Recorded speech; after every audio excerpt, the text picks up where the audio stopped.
One of the most expensive mistakes in San Francisco, and they're still trying to fix it. We're talking about the Millennium Tower. There are other buildings like this, the Salesforce Tower, but it was designed and it did go into bedrock. The Millennium Tower is now tilting more than 29 inches at the northwest corner. There's now a revised plan, fewer piles than originally planned. They've already installed 18 piles to bedrock, and the city now says that's enough. As far as remedial work goes, this is just a mess. There's a little over 70% probability that we'll have a magnitude 6.7 earthquake in the next 30 years.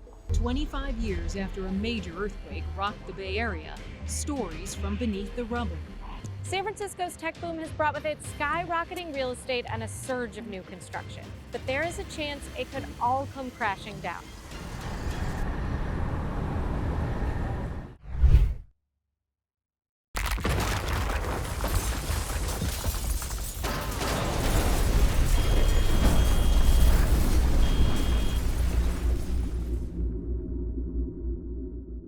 This video is brought to you by Houseo, America's most advanced home buying and selling platform. On Houseo, you'll find one of the largest collection of homes for sale in America. Home sellers can sell fast and save thousands in commissions, all online. Check out Houseo.com on the web or the Houseo mobile app.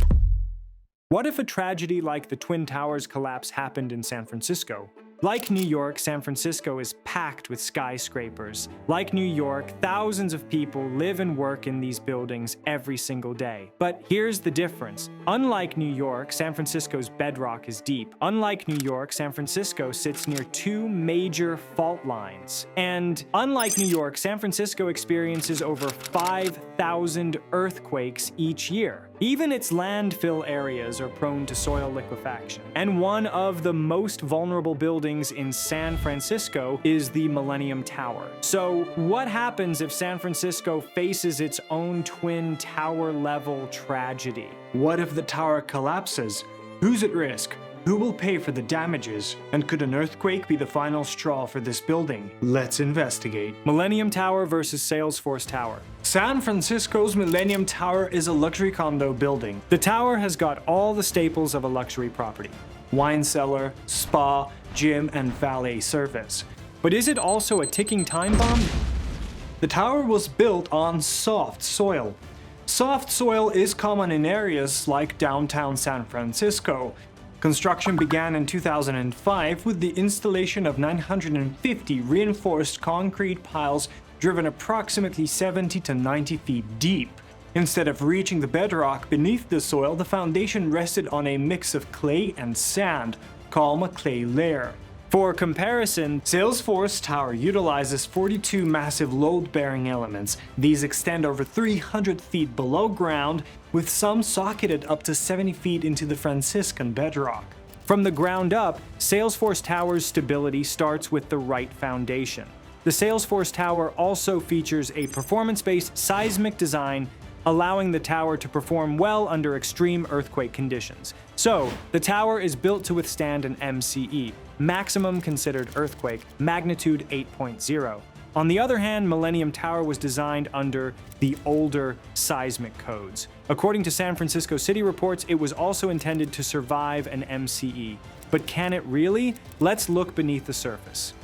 The colma clay layer contains a lot of water with the soil. Soil, along with water, is prone to displacement under pressure, but the bedrock is not. The developers of Millennium Tower did not account for the water in the soil. Dewatering efforts temporarily lowered the groundwater by 9 to 10 meters. After these efforts, the tower was considered safe for occupancy. Millennium Tower's troubled timeline.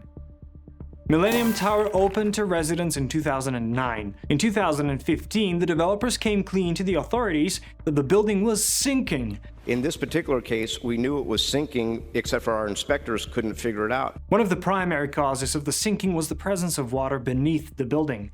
By 2016, developers publicly revealed that the tower had sunk 16 inches and tilted 2 inches at the base. And at this point, the building has sunk 16 inches. But between 2010 and 2014, construction on the nearby Transbay Transit Center involved heavy excavation and groundwater removal. The HOA claimed the settlement may have happened due to the Transbay Transit Center's excavation and dewatering. They have dropped the water table by more than 20 feet at this point. In 2016, City Attorney Dennis Hara filed a lawsuit against the developers. My office's investigation shows that the developer, Mission Street Development LLC, knew for at least a year before they began selling condominiums that this 58-story residential building was sinking much faster than expected. In 2017, many residents filed lawsuits against the developers and the Transbay Joint Powers Authority. Even the residents believed the Transbay excavations had something to do with the building's lien. Property values tanked. A condominium was recently listed for $649,000, a precipitous 41% drop. But the lien remained. The media dubbed it San Francisco's Leaning Tower. The Leaning Tower. Leaning and sinking Millennium Tower. The Leaning Tower of San Francisco. To solve the sinking and leaning issues, engineers proposed a $500 million solution, drilling new foundation piles into the bedrock. Retrofitting for stability. In November 2020, to fix the settlement issues, the developers implemented the perimeter pile upgrade. They intended to install 52 piles to anchor the building to the bedrock. But in May 2021, fresh reports emerged stating that installation of piles led to additional sinking. The construction on the retrofit to help stop the tower from sinking and tilting was actually contributing to it. The building sank an extra inch. Construction work has been halted due to more sinking. In August 2022, instead of the previous 52 piles fixed, the officials approved a different approach that involved boring 18 piles down to the bedrock. The piles were added only to the northwest side of the building. These retrofitting measures cost $120 million. By 2023, it had tilted 29 inches to the northwest. The Millennium Tower is now tilting more than 29 inches at the northwest corner. Due to the lean, the basement walls have cracks in them. The slow growth of cracks along the columns that rise up from the building's foundation. The lean has also caused sewage flooding in the units. Recently, the tower faced more problems. The opposite edges and offsetting more of the tilt, the tower now appears to be sinking in the center. There is a tendency for the center to settle more than the edges. This is the scenario of Millennium Tower as of 2025. But what will happen to it in the next 20 to 30 years? Let's speculate. I don't think that the building is in imminent danger, but I do think that the city has an obligation to plan for the long term. Scenario 1. Currently, the tower is leaning 29 inches. What if by 2030, the Millennium Tower leans 40 inches? The building's elevator and plumbing will fail, according to Robert Pike. Bob Pike is a veteran geotechnical engineer and longtime skeptic of the plan to fix the Millennium Tower. As far as remedial work goes, this is just a mess. The building will be uninhabitable at this point. And if in the next 5 years the lean exceeds 40 inches, the building's life safety will be compromised. The tower is still settling at an overall rate of about 1/10 of an inch a year. 1/10 of an inch is not that much, but it's not heading in the right direction. Scenario 2. San Francisco is prone to storms and flash floods, and the Millennium Tower is near the flood risk zones. What if the piles give up? The water in the soil is just right, and there's storm and high winds from the south. The tower may just tip over on the northwest side in the direction of the lean. Here we have the Salesforce East building, and next to it we have 45 Fremont. Do you think if the building tipped, it could lead to a literal domino effect? Scenario 3. San Francisco sits near the San Andreas Fault and the Hayward Fault, two of the most dangerous tectonic zones in North America. These are primary causes for earthquakes in the Bay Area. In 1906, a 7.9 magnitude quake flattened 80% of San Francisco. Post-1906, these are few major earthquakes in San Francisco. A 5.7 in 1957, 6.9 in 1989, 5.6 magnitude earthquake in 2007, and a 5.1 in 2022. The Richter scale measures the magnitude of an earthquake, which is the amount of energy released at the source. It's logarithmic, so every 1 point on the scale is a 10-fold increase. So a 3 to a 4 on the Richter scale is 10-fold more powerful, and 3 to a 5 is 100-fold. Or to put it another way, a 7 is 10,000 times more powerful than a 3 on the Richter scale. So even a small increase in number means a massive difference in destructive power. Millennium Tower is in this danger zone. There's a little over 70% probability that we'll have a magnitude 6.7 earthquake in the next 30 years.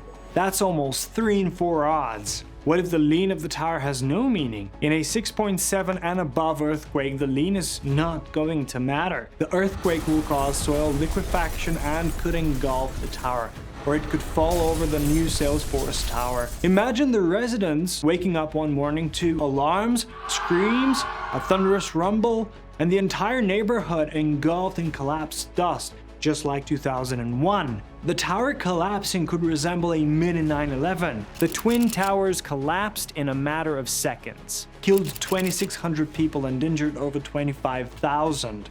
The collapse left toxic dust clouds over Manhattan for years. Millennium Tower has around 1,000 residents. The Salesforce Towers have around 13,000 employees and another several thousand people on the nearby streets and buildings. If the Millennium Tower fell because of an earthquake, the fall could impact over 15,000 individuals. A full collapse is a worst-case scenario, not a forecast. It is unlikely that we would see the worst-case scenario. If the developers feel the building is at high risk, they may cut their losses and minimize the damage with a controlled demolition.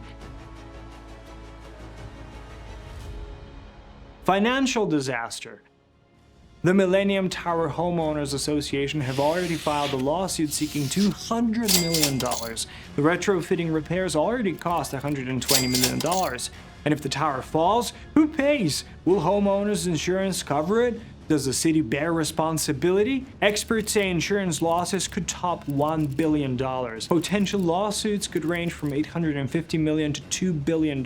Emergency response could range $200 to $450 million. So including the damage to the nearby building, the cost could reach $5 billion.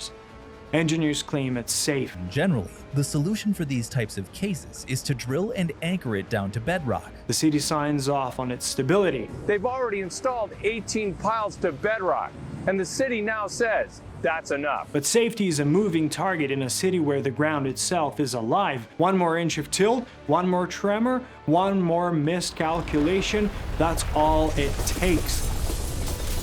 Do you live in this tower? What are your experiences? And experts, how will you stabilize this tower? Let us know in the comments below. And do like, share, and subscribe to Houseo.